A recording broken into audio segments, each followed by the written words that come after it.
Okay, we are back talking about interviews, and this time we're talking about your application form or CV or resume, depending on where you are in the world.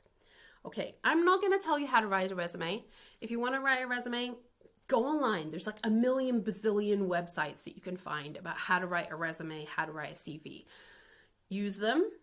Good idea. If you're going for your dream job and you've never had anybody look at your CV before, I would suggest you go find yourself a coach who can take a look at your CV and really help you bring out the best characteristics of yourself. I actually did this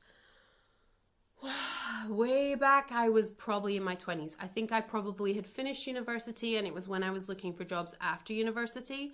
My auntie had a friend, and that was her job. She was a coach for people who were looking for jobs. So I got really, really lucky because she was my auntie's friend. I would never have thought to go looking for a person like that. Definitely not at that time of year.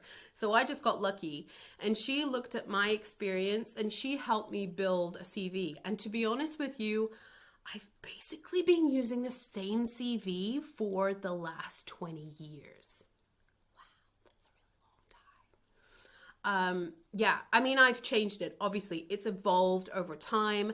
I would say as well, over time, I became more confident. So I was able to adapt it and change it and make it more kind of my style rather than her style.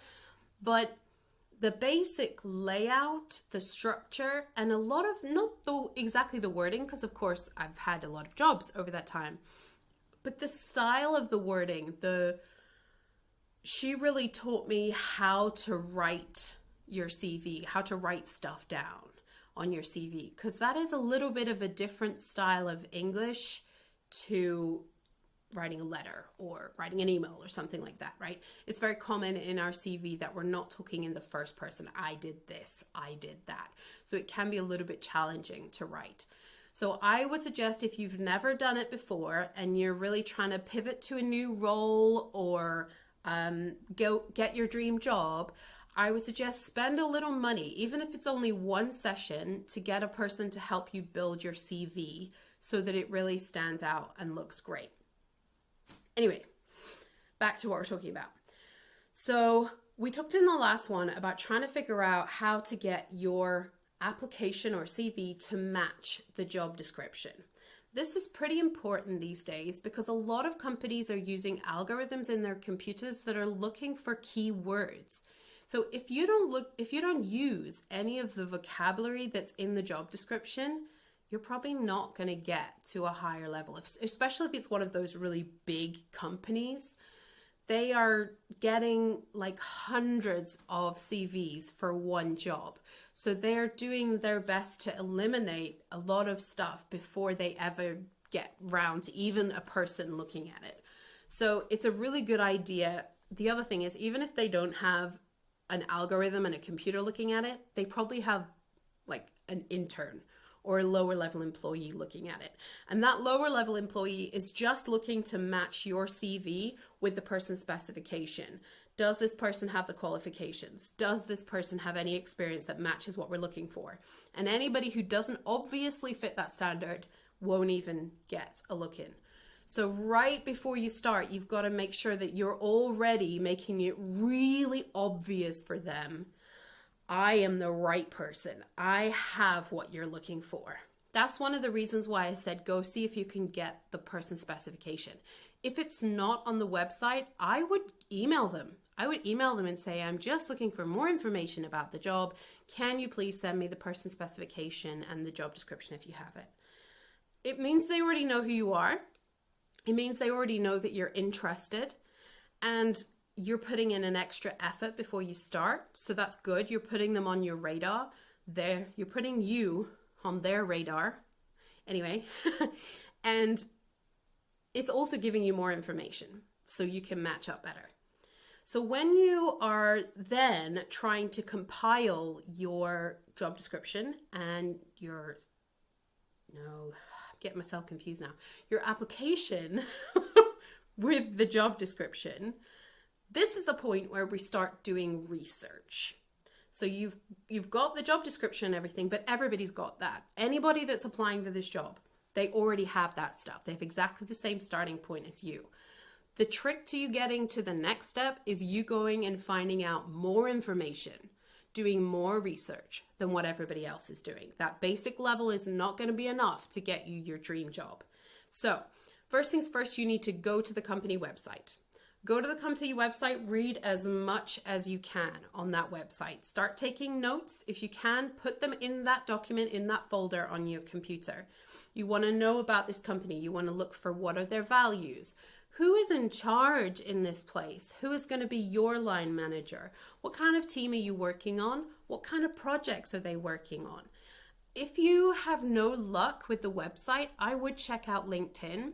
These days, a lot of companies have got their stuff on LinkedIn, and a lot of the employees are talking about what's happening at work on LinkedIn.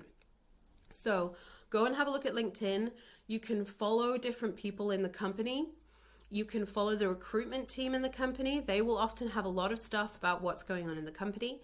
And you can look at the CEO, and if you can find the team you'll be working with, try and connect with them on LinkedIn or somebody around there so that you can get access to more information about what's going on in the company. Another good website is Glassdoor. It's not perfect so much as for detailed information, so much as for just giving you a heads up for any warning signs about this company.